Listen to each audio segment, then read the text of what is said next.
And we are live with a neat little graphic intro. Morning. Yeah, I think that's the third time we've had that, and this is maybe the first time we've intentionally spoken over the intro, but the previous two times it's been pretty unintentional.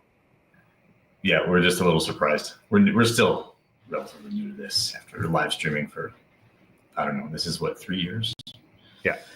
Feels like long time. Anyways, good morning, everyone. Happy New Year. It is January 3rd, 2025. Mike Stanty, Dan Stanty here, and just us today. Everyone else is, Sam's got a flat tire, unfortunately, and Mike is somewhere in BC, and Michael's out sick, recovering from a fever. Flu. Yeah. So we're missing them today. However, we do have some interesting things to chat about today. So first, why don't we kick this off as we normally do with a quick little review of market stats. So as we review these every couple of weeks, things don't seem to change like in a big way. So sorry, let me just flip to my housing stats. There we go. Okay, so the story, Mike, why don't you recap? What's the story that we've been telling? Highlight these numbers here in the stats. Sure. Though I think what we've been feeling and seeing in the stats is that the sales are a little slower, the listings are up, and that the market overall seems to be balancing a little bit. It's a lot less frantic, and it's a lot less there seems to be less competition for the really good properties. It's still happening, and it's still competitive. And certain segments of the market are certainly still pretty active. But I would say that across the board, the overall sentiment is, I don't want to say a cooling, but more of a balancing. Yeah. What's interesting here when I'm looking at these is that our benchmark price this is total across the city, is up 3.2% year over year. So that's December 2023 over 2024. Mm-hmm. Sorry, the other way around, 24 over 23. If you look at the change from 23 over 22, like that was a 10% gain, and here we've got like a 3% gain. So, that to me is another sign that the market is cooling. And this has been happening for going on 6 months. But the market's cooling. I think that my personal feeling is that this spring we're going to see that. Maybe not the benchmark price change so much. Like we'll probably see that continue, maybe creep up a little bit. But I think that sales are going to definitely increase a little bit this spring from what they were last year, or maybe last year. Yeah. Last spring was fairly strong, so spring market's going to be strong. It's going to be probably still fairly balanced. I don't think we're going to dip down into that heavy sellers market, but it's going to be a pretty busy spring. I anticipate, just from the amount of calls that we had over the holiday week. I think we're expecting it's going to be a pretty busy spring, anyways. Yeah.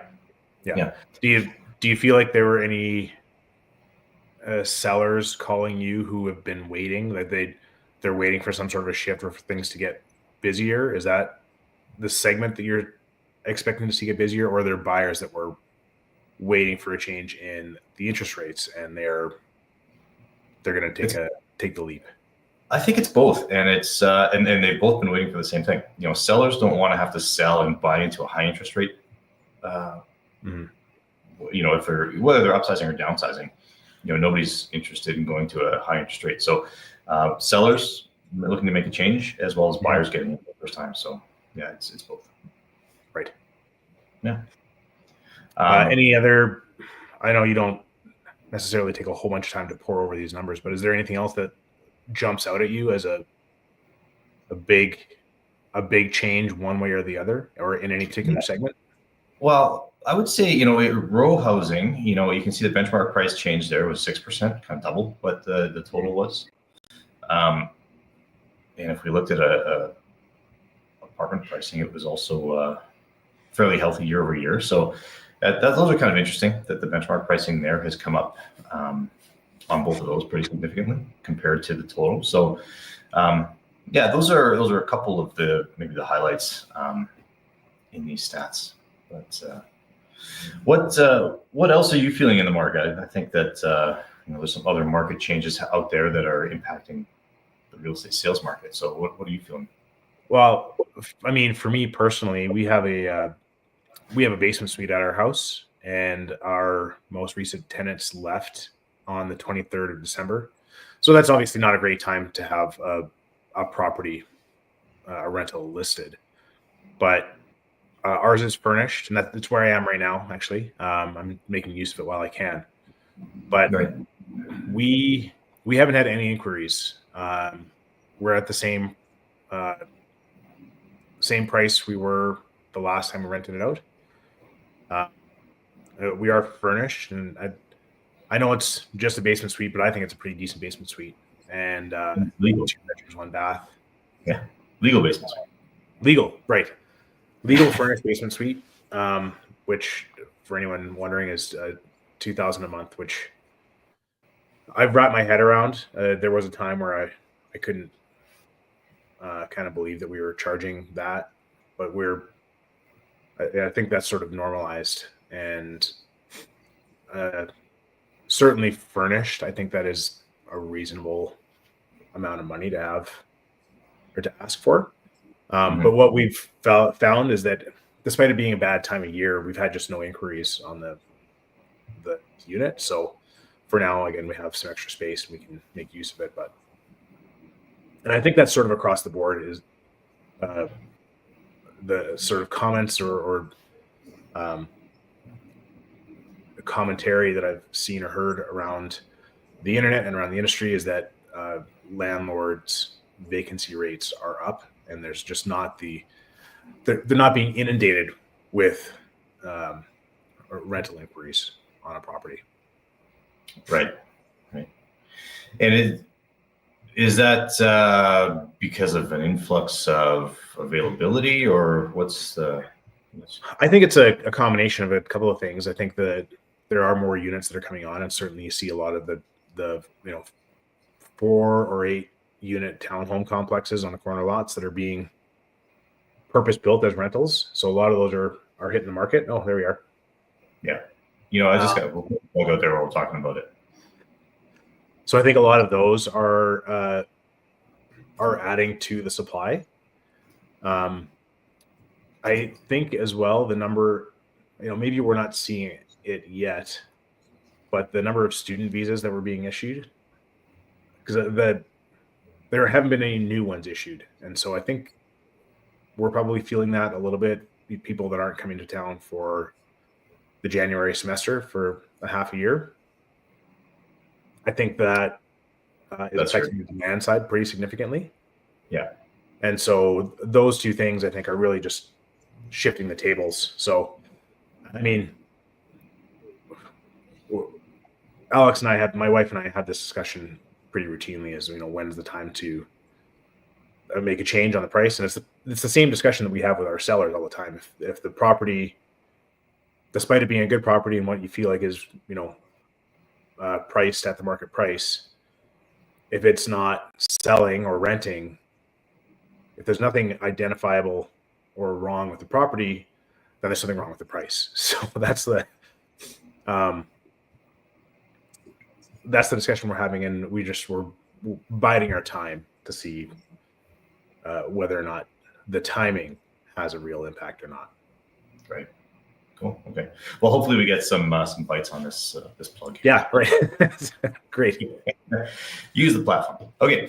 Moving on, we've got one. Well, not quick topic. We want to talk a little bit about. We've got a few closings that from sales that happened maybe late in the year that are coming up here in January, and getting a lot of questions about following the holidays, a little disorganized. What should we be doing to get organized and get ready for closing? So, yeah, I'll get tee us off here. Sure. Yeah. I mean, one of the first things that you want to do, certainly to make sure that you're ready to leave, is make sure that your utilities, your insurance, your mail has all been either disconnected or forwarded or moved to another property when it comes to insurance. With your mail, making sure you leave your keys for your community mailbox behind, and maybe a quick note to the buyers on where exactly to find that mailbox, what number their mailbox is on which block.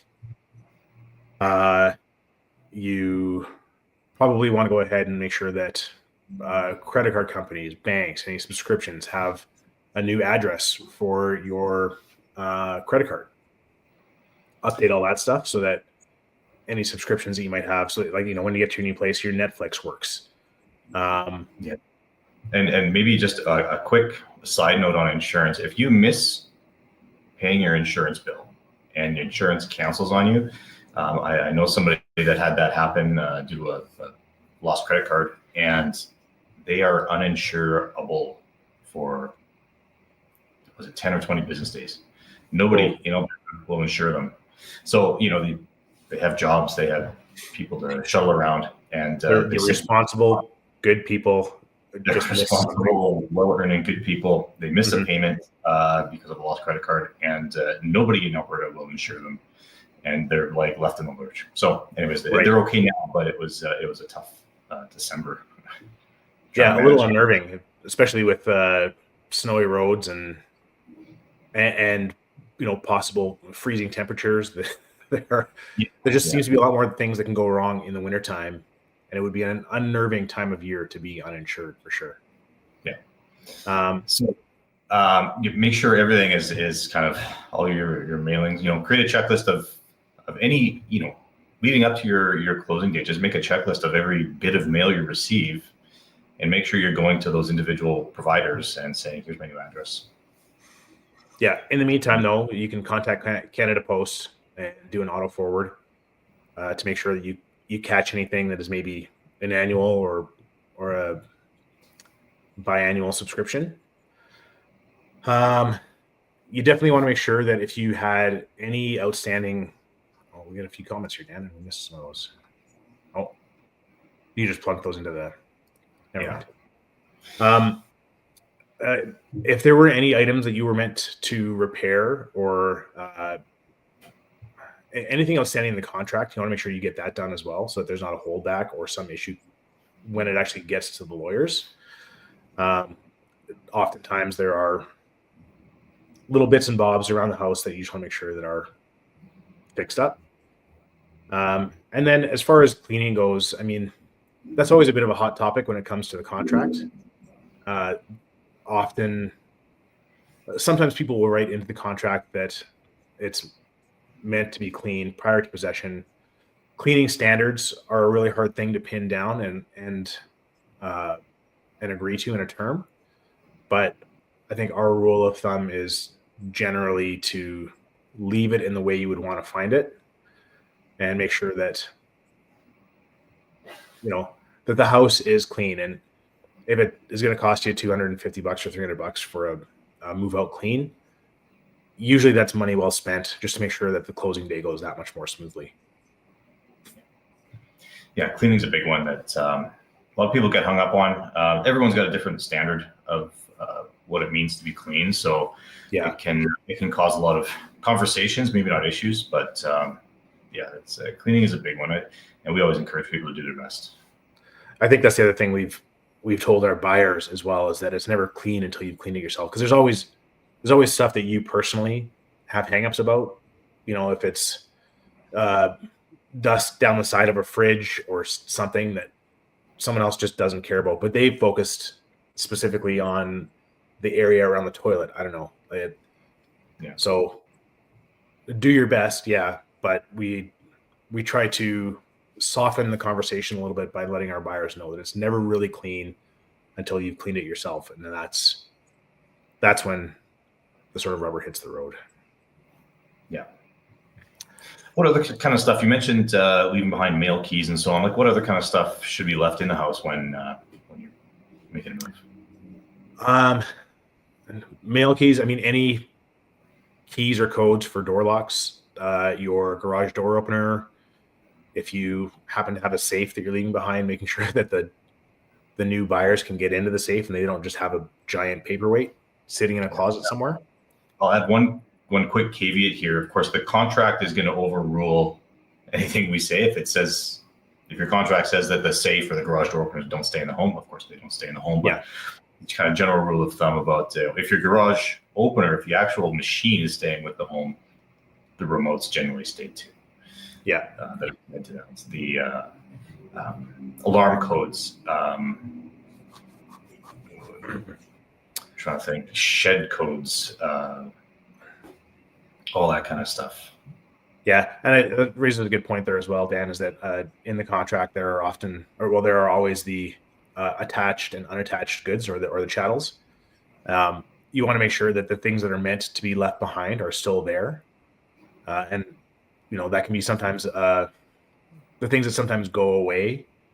A chandelier or some light fixture that had some sort of special meaning, or a painting, or I don't know, what else have you seen that was meant to stay and left, or yeah, we've got a couple interesting examples. We did. I have one. This is not my first, but first in a long time, where the chandeliers were explicitly excluded in the contract and taken, and cover plates put in place. They weren't replaced with any other lighting; they're just properly covered. So we have a closing coming up Monday where that's the case. I'm going to go check that out this afternoon, make sure everything's good. The other one is we had a closing scheduled for February coming up that no appliances were included in the contract. Explicitly nothing was included. It was kind of meant to be a teardown, and just through some conversation over the period between firming up and closing, it was decided that maybe those appliances should just remain, and everyone agreed to that. So we've amended the contract to include basic appliances, just to leave the house rentable. So. Which is not that the people here in North America are all that concerned about it, but an interesting difference between purchase contracts in North America and those in, say, Europe. In a lot of parts of Europe, none of the kitchen stays. Like cabinets, appliances, that all goes with the owner, and you bring in your own brand new kitchen. But none of that stuff is typically left behind. Yeah, that's interesting. And then I think maybe the last thing is just make sure you've coordinated with your lawyer, your bank, so that when the contract is done and the money is in the lawyer's hands, it can then go to the appropriate place, and that you get the money that you're supposed to get out of the sale of your home. Yeah, I think that being proactive, as professionals in this industry, we do our best to ensure that the lawyers are in touch with their clients and everyone's got contact information. Often do an introduction as well. But as sellers and buyers, it's just beneficial to be proactive, and as early as reasonable, just reach out, make that connection, and ensure that somebody wasn't on holidays the day that they were supposed to reach out to you or something like that. Just do yourself that favor and make a quick connection. Nobody's going to be no one's going to have a nose out of joint because you said, hey, when are we getting together to sign off on this? Yeah. One other thing, actually, just as we're chatting, is current and compliant RPR. We have a closing coming up where I missed that one little corner of a shed on the property had an encroachment, or it was an offending piece of property, and we thought it would be simple enough to move that, but as it turns out, with the weather, I think, and maybe the weight of the shed, it's not as simple to just shift that over the 6 inches that it needed to go. So that's usually something we try to get dealt with well in advance. In this case, we did have the property resurveyed well in advance, but I unfortunately missed that little corner was out of place. So I want to make sure that you do have a current compliant RPR.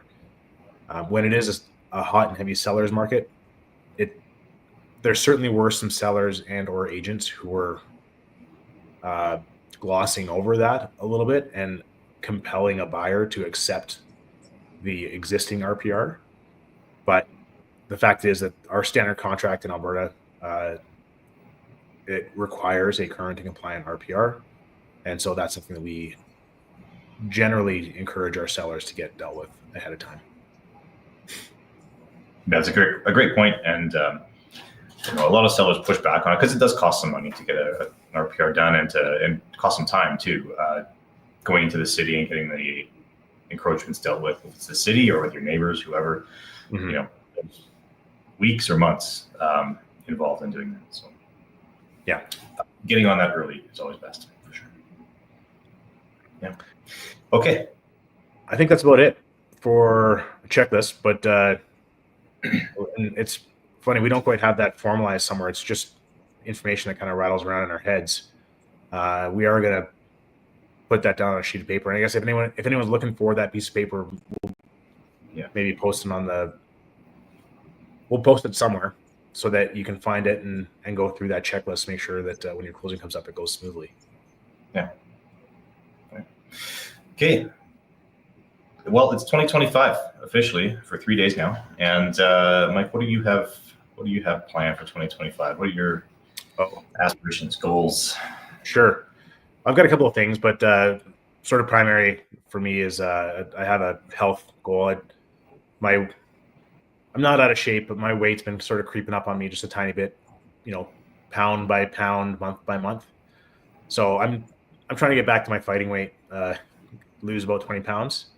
And I'm also, something else that my wife and I have been considering for a long time is we have a little single garage that serves mostly as storage in a gym, which apparently I'm not using that much. But we've talked about building a new garage for quite some time, and this year we're going to do it. So I'm speaking that into existence. We're going to build a garage this year. Oh, very cool. What about you? Well, I've got I share a similar goal on the health side. Cookie by cookie, my weight has been going up, but hopefully here over the holidays, or after the holidays, I can buckle down and solve that problem. Otherwise, just I think I've got I have some travel plans, and I'm excited for that this spring. And over the summer, actually fewer travel plans. And those that might know, me and my partner bought a place in Pine Lake last year. So I'm going to spend some time out there and golf, maybe a bit more, get to know the course. Yeah. That's what I've got on my short list right now of goals. Okay. Good stuff. Weight down, handicap down. Right. All right. Maybe both at the same time. Walk the course. There you go. Leave the cart parked. Yeah. Okay. So, great. Okay. Well, Mike, thanks. And everyone who's watching, thank you. And we'll see you again in a couple of weeks. Yeah. Happy New Year, everyone. Happy New Year. Yeah.